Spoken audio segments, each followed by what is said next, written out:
Hello guys, welcome back. So now in this section we will implement the profile screen of the user. That is the user who is logged in.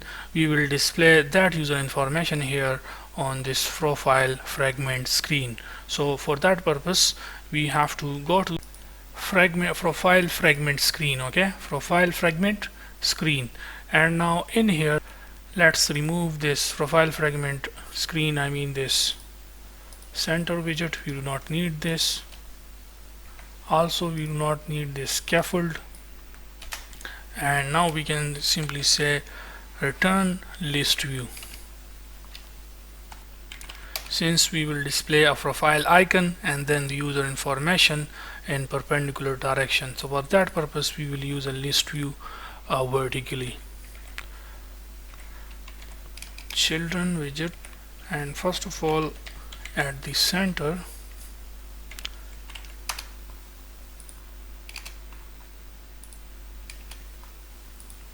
we will display that image icon, or you can say that image, which will represent just that this is the profile screen of the user, and the width for this image will be 240. I will provide these two images. One is by the name woman and another one is by the name man. Okay, just download these two images and then copy it and come back here to your project, and in here we have images folder. Right click on images folder, click paste and click OK. So now inside the images folder we have man and woman.png files, which you can see here.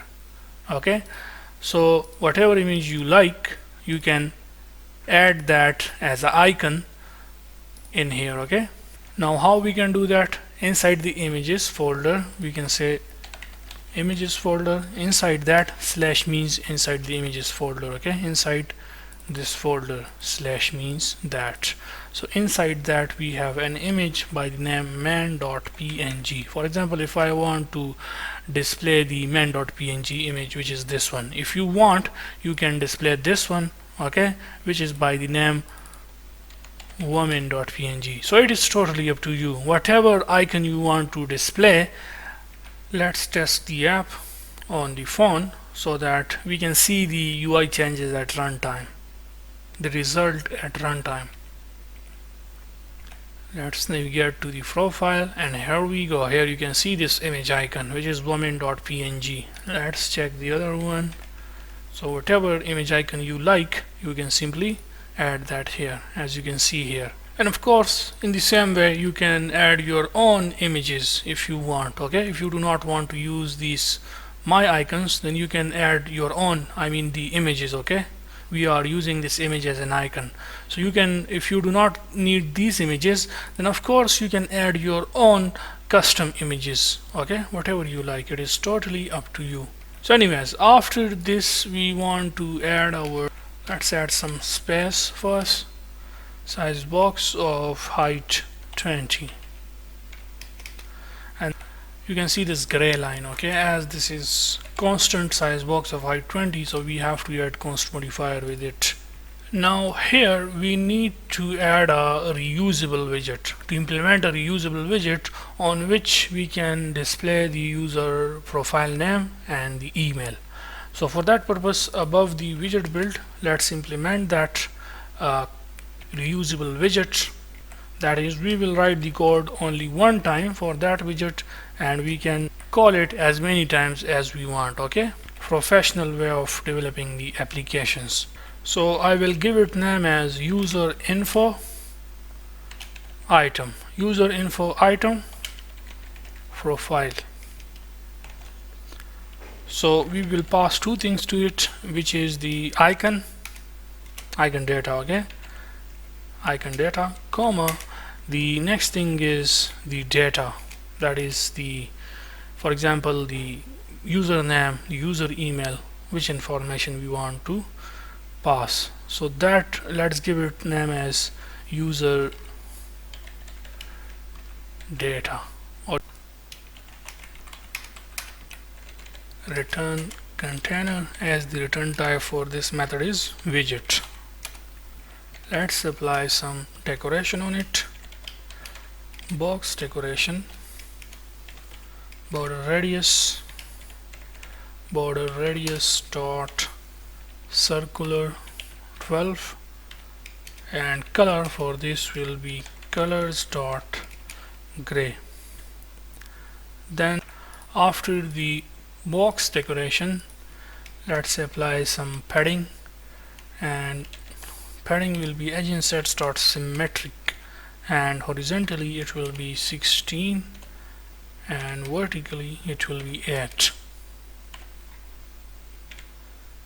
Then after it, as it is constant values, horizontal 16, vertical 8, so add a const modifier with it. After padding, let's add the row widget. So horizontally, or you can say row wise, first we will display the icon,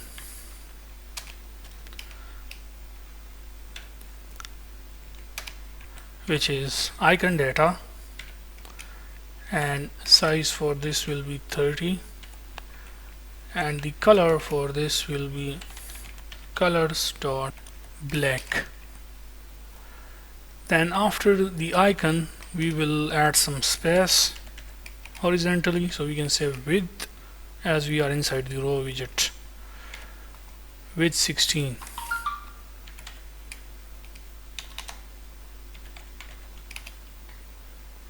And then using the text widget, we will display the user data.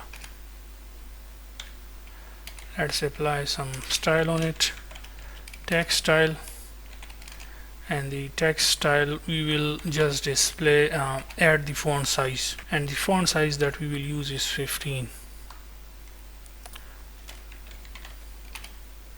So basically this is our reusable widget. Okay, this is our reusable widget method, you can say, to which we will pass only the icon and the title we want to display on our this design which we just implemented. Okay, so this is the reusable code. For example, now we do not need to write this code twice or thrice. I mean, all we need, let's say if we need this widget 4 times, so we will just call it by their name and we will pass these two things to it. Okay, so this is the professional way of developing applications. For example, now first we want, let's say we want to display the username, so for that purpose we will call our this user info item profile reusable method, or you can say widget. Okay, so the icon which we need to display with the username is icons dot person, and the user data, that is we want to display the username. So let's just give it this name. Let's say the username is username.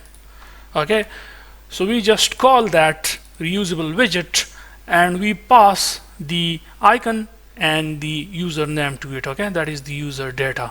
We do not need to basically write this long piece of code again and again. For example, now for the second time we need to display the user email, so we will just call that user info item profile icons dot email, and then the user email we want to send as a data.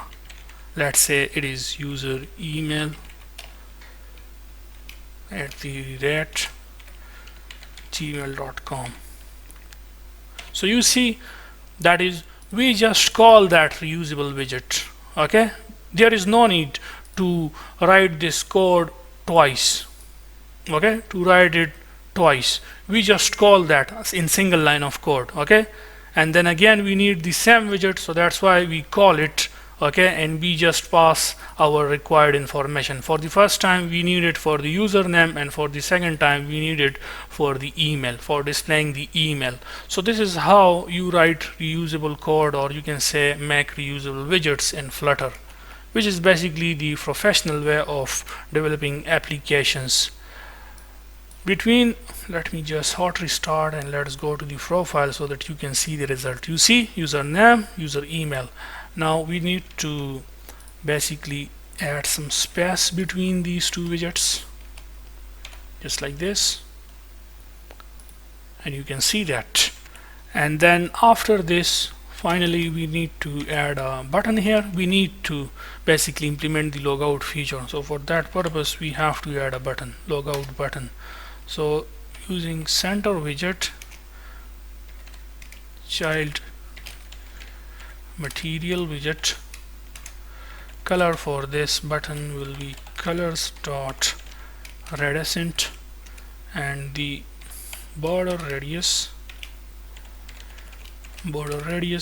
dot circular at child inkwell widget. And on the on tab, that is when the user click on this button, what we want to do, we will of course implement the sign out feature.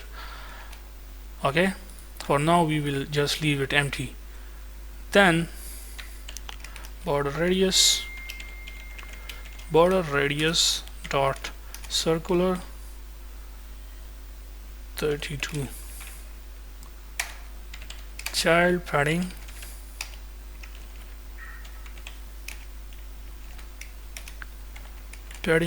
edge insets dot symmetric. Horizontally it will be 30 and vertically it will be 12. The button padding, okay, for the logout button padding basically. And then after it, let's add the title to this button. So for that purpose, after the padding we can say child text, and it will be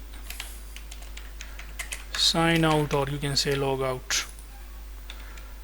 Let's apply some style on it. The color will be white color, colors dot white, and font size will be 16. You can see that. Okay, this is our button. As padding will have constant values, so add const modifier with it. This text will also remain constant, so const.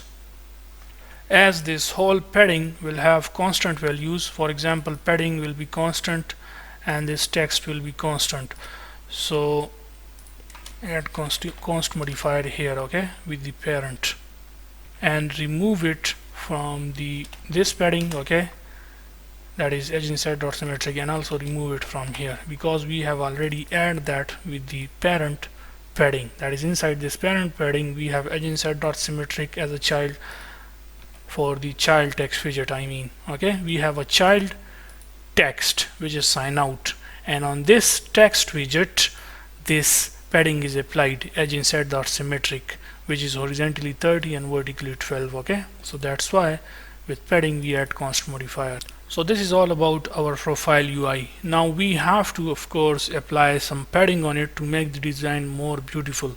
For example, with the parent, the overall parent widget, in which we have this whole design which is basically list view. On this list view let's apply some padding, and it will be from all sides. We want to add, let's say 32. If I come here, then here you can see it's look more beautiful now.